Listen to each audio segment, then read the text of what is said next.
佢哋咁多位跳舞咧，我係讚嘅。但係唱歌嚟講，佢哋真係有少少信息。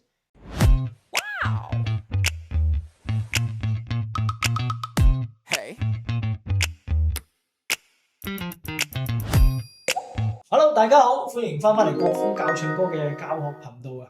早幾日咧有個頒獎禮，係每一位歌手派成績表嘅時候啦。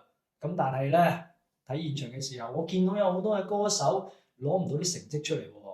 究竟咩事？我哋一齊去片睇睇。流着大汗還襟披，吃噴火力咖喱，竟然配覺美味。又像面上我跟你最燙手正氣機，愛上點火氣。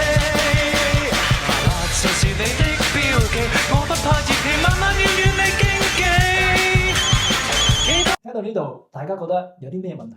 不如我一一話俾大家聽。個問題所在就係在於準備得唔足，對一首歌嘅熟悉度唔夠好，同埋我就係想講其中一樣嘢。點解唱快歌嘅時候，我感覺好似唱情歌咁樣？你唔應該好興奮、好雀躍，同埋呢首快歌嘅時候，佢咁多重 beat，點解你都咁柔情似水去唱到一首快歌出嚟嘅？我知我與你會愛得激烈，越親越熱，變咗。我知我與你會愛得激烈，越親越熱，然後短兵相戰。喂，唱快歌用呢個方式唱，係咪一種好新穎嘅做法嚟嘅咧？我真係拗晒頭。我哋再聽埋落去先。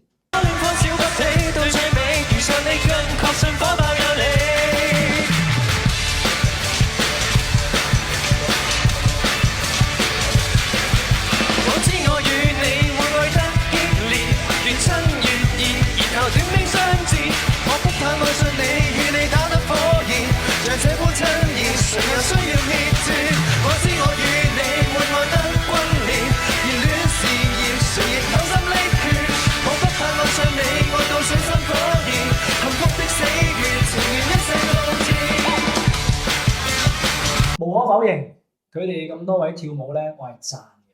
但係唱歌嚟講，佢哋真係有少少信息。不過咁講喎，佢哋平時唱開歌都係跳住舞嚟唱，冇理由會咁信息㗎。係咪因為缺乏咗練習，定係準備得唔足咧？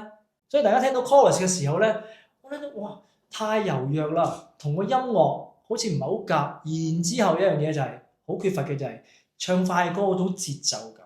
跟住之後啦。有一位天后級嘅歌手粉墨登場，同佢哋合唱咗一首歌，我哋一齊聽聽。齊企上跳舞好嗎？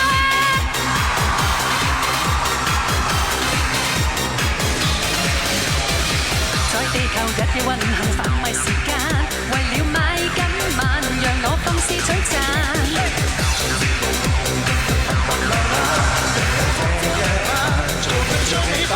咦，有冇人唱緊歌啊？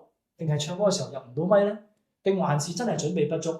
就算好多時我哋現場表演之前會有彩排，彩排唔到都唔緊要，但係大家要知道自己唱嗰 part 係屬於自己，邊一 part 係人哋嘅，咁我哋都會有準備噶嘛。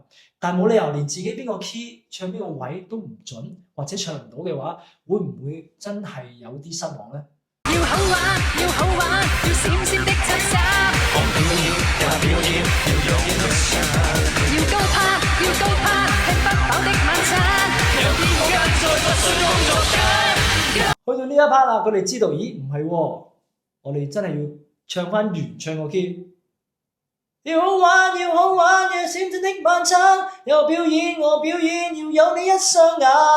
知道自己話如果唱低八度嘅話入唔到咪，現場觀眾聽唔到，所以逼住自己唱高八度，咁咪真係準備不足。天週末，集體失憶的週末，連胸襟都可擴闊，連寂寞也好快活。多得週末，無需思想的週末，無需真的需在乎，無願望也可過活。我喜歡週末。每個人都喜歡週末嘅，但係呢首失憶週末俾佢哋唱到好似冇咗個週末一樣。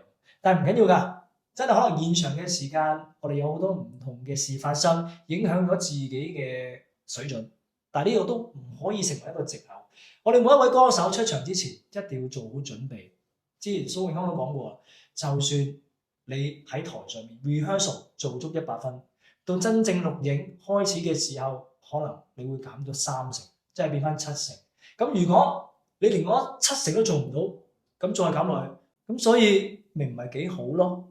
我主張咧，每一個咧，如果想唱快歌嘅人咧，練一練自己嘅節奏感。我哋嘅唱快歌同唱慢歌真係兩回事嚟嘅。唱快歌需要節奏感，就隨住音樂嘅伴奏而去做一啲嘅節奏出嚟。譬如失憶週末，集體出擊的週末，無需將胸襟再闊，無願望也可過活。唔好再將一啲唱情歌嘅腔調擺落去。失憶週末，集體出擊的週末，無需將冰水再換，無願望也可過活。